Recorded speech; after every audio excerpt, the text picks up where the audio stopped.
Não é clickbait não, eu realmente faço parte de uma religião bem diferente do que você encontra por aí. Ela é a religião japonesa. Você reza pro Naruto, cara? Reza pro Naruto? Quê? Não, cara, tá maluco? Não rezo pro Naruto, não. É que você disse que tua religião é japonesa, ué? Isso não é motivo pra você pensar logo em Naruto, eu sou da religião messiânica. Ah, tá.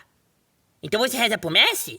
Cai fora daqui, cara! Enfim, antes de eu falar de como a igreja é, das práticas dela e do quão diferente ela é das religiões mais tradicionais, eu vou contar a história de como eu conheci ela. Você que tá assistindo o vídeo talvez até conheça a religião messiânica, mas o mais provável é que você nunca tenha ouvido falar dela. Porque eu mesmo só fui ouvir falar dela quando eu tinha 17 anos. Porque até então eu só sabia das religiões mais conhecidas, como o catolicismo, a religião evangélica e algumas outras. E isso mudou quando eu conheci a minha esposa, que era dessa religião e me falou sobre ela.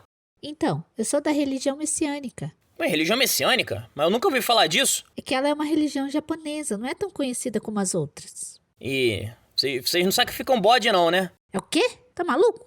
E não, já adianto que ela não tava mentindo. Ninguém sacrifica bode na nossa religião, não. Mas falando sério, conforme ela foi explicando um pouco sobre, eu fui ficando cada vez mais confuso, porque era muito diferente em vários aspectos de tudo que eu conhecia. Mas ao mesmo tempo eu fui ficando muito curioso, até mesmo porque eu não era nenhum católico fervoroso que achava que tudo que era diferente do cristianismo era automaticamente ruim. Então a primeira vez que eu ouvi da religião messiânica, eu fiz com a cabeça aberta. E antes de entrar na explicação de como é a religião, vamos um pouquinho mais pro passado, para explicar como ela, a minha esposa, conheceu essa religião, antes mesmo de eu conhecer ela. Quando ela tinha uns 10 anos de idade, ela sofria de anemia severa profunda e foi desenganada pelos médicos. Parece que você vai morrer.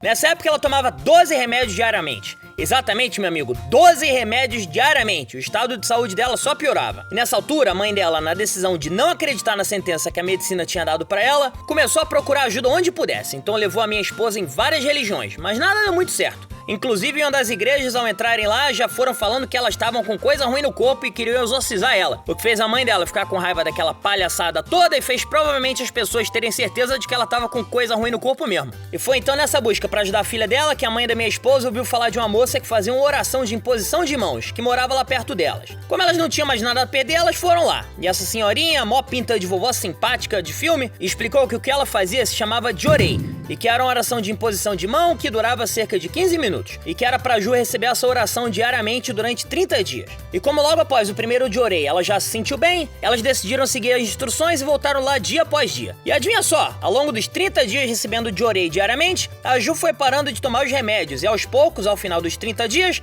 ela não tomava mais nenhum dos 12 remédios. E ao retornar no médico e fazer novos exames, adivinha só, foi constatado que ela estava com a saúde perfeita. Olha, parece que você não vai morrer mais não. E tomando isso como nada menos que um verdadeiro milagre, a Ju e a mãe dela entraram na igreja. Mas também, depois dessa, né? Tá vendo porque eu me interessei logo de cara quando ela me falou sobre a religião? Mas então, por mais que eu tenha curtido as explicações sobre a igreja, eu não tive nenhuma experiência tão forte e impactante que tenha me feito decidir entrar pra ela de uma vez. Comigo foi algo bem mais gradual. Às vezes que ela me convidava pra ir na igreja lá com ela, eu ia, né? Eu assistia aos cultos, onde tem umas partes com oração em japonês, que eu sempre achei mó legal porque parecia abertura de anime. E também recebia Jorei. Mas nessa época eu ainda era católico em teoria, o que é mais uma coisa interessante a respeito da igreja. Afinal, todos os anos frequentando ela, ninguém ficava me perguntando das minhas crenças ou tentando me convencer a entrar pra igreja. Mas por me sentir muito bem recebido e cada vez mais percebendo que tudo que era ensinado lá fazia muito sentido pra mim, eu percebi que ali era o meu lugar, e eu decidi virar membro da igreja, recebendo meu Orihikari em 7 de setembro de 2013. E é com essa medalha que a gente canaliza a luz divina pra fazer o Jorei. O que é Jorei? Como é que essa religião funciona, cara? Calma, que agora que eu vou explicar tudo. Na igreja messiânica existe o que a gente chama de 3 colunas de salvação. 3 práticas que podem levar qualquer pessoa a encontrar a verdadeira felicidade. Elas são o Jorei, a agricultura natural e o belo. Não, nesse belo aí não, que horror. Vamos começar com o Jorei, que dá pra falar que é o mais importante de todos. E o que é o Jorei, afinal? A palavra Jorei é uma palavra japonesa, que pode ser traduzida a algo como purificação do espírito. E é uma oração silenciosa, onde a pessoa levanta uma das mãos na direção pra quem vai receber a oração, de forma que a pessoa que a receba tenha seu espírito purificado. Tá, e como é que funciona? Qual é o princípio? Bom, da mesma forma que a gente herdou as características genéticas dos nossos pais, avós, bisavós, etc., a gente acredita que já que todo mundo foi criado por Deus, todos temos dentro de nós uma parte da luz de Deus. Então, para realizar o Jorei, a pessoa que vai ministrar pede permissão a Deus para canalizar essa luz, de forma que a pessoa que a receba tenha seu espírito purificado. E por que purificar o espírito? Porque o espírito é uma criação de Deus, e como tal, seu estado natural é de mais absoluta limpeza. Porém, na prática não é sempre assim, porque conforme a gente vai tendo atitudes erradas na vida, né? Essas atitudes vão maculando o espírito, que é basicamente sujar ele. Então o Jorei é uma forma de banho espiritual, porque ao canalizar a luz divina diretamente no espírito, ele retorna ao seu estado original de limpeza e iluminação. Pô, pera aí, então você tá falando que só quem recebe de orei vai ter o espírito purificado? Meio excludente essa religião aí, né? Não, meu amigo, de forma nenhuma. Como eu disse, o espírito vai sempre retornar ao seu estado natural, que é de estar limpo, afinal foi Deus que criou. Porém, da mesma forma que para limpar uma casa extremamente suja, você precisa bagunçar ela ainda mais para conseguir alcançar onde tá sujo, o processo de purificação natural do espírito não é agradável, sendo a causa de infortúnios como doença, problemas financeiros e conflito. Então, basicamente, nós messiânicos vemos tudo que é visto como um problema, ou então a desgraça, como um processo natural de purificação, que vai ser sempre mais ou menos pesado de acordo com as máculas geradas pela pessoa. O sofrimento é como se fosse basicamente o processo de purificação do espírito de forma natural.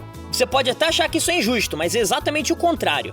Afinal, enquanto a maioria das pessoas se sente injustiçada por passar algumas situações difíceis, nós messiânicos usamos essas situações como momentos para olhar para as nossas atitudes e buscar entender o que nós fizemos que causou aquela purificação. E dessa forma a gente tem autonomia para consertar esse ponto e sair de qualquer purificação. Essa ciência te faz sair da posição de vítima para a posição de alguém que pode controlar a situação. Porém, claro que ninguém é maluco de gostar de sofrer e de aceitar de boa o sofrimento só porque entende que está sendo purificado. E aí que o Jorei entra, porque como o Jorei é a canalização da luz de Deus, ele elimina as máculas do espírito da pessoa que recebe de forma que a limpeza através do sofrimento não seja necessária. Então esse é o princípio do Jorei, limpa as máculas diretamente no espírito.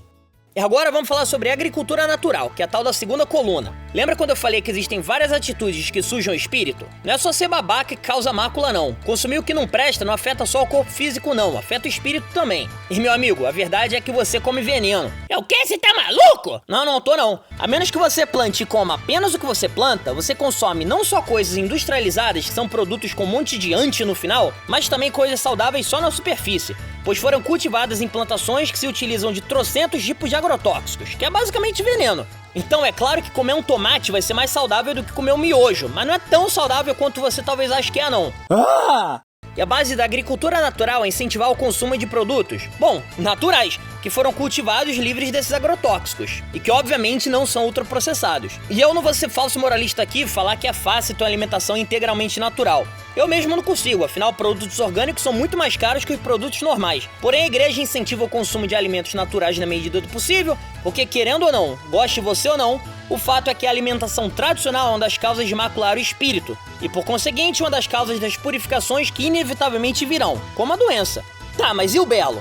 Esse aqui? Já falei que nesse não, caramba! O conceito de belo é algo fácil de se entender, afinal ninguém gosta de ser maltratado por alguém que foi grosso. Lá ele! Ou então em algum lugar sujo, tipo um banheiro público. Então a prática do belo consiste em incentivar atitudes que vão fazer a vida das pessoas com quem você convive melhor, sendo através de atitudes boas, como ser simpático, educado e atencioso, e também de buscar sempre deixar o ambiente ao seu redor o mais bonito possível. Isso não tem a ver com dinheiro não, você não precisa morar numa casa de rico para deixar o ambiente ao seu redor bonito. Afinal, o sentimento que temos quando nós estamos em um lugar bonito e limpo é sempre mais positivo do que o que a gente tem quando a gente está num lugar sujo, o que vai fazer a gente invariavelmente atrair mácula para o nosso espírito.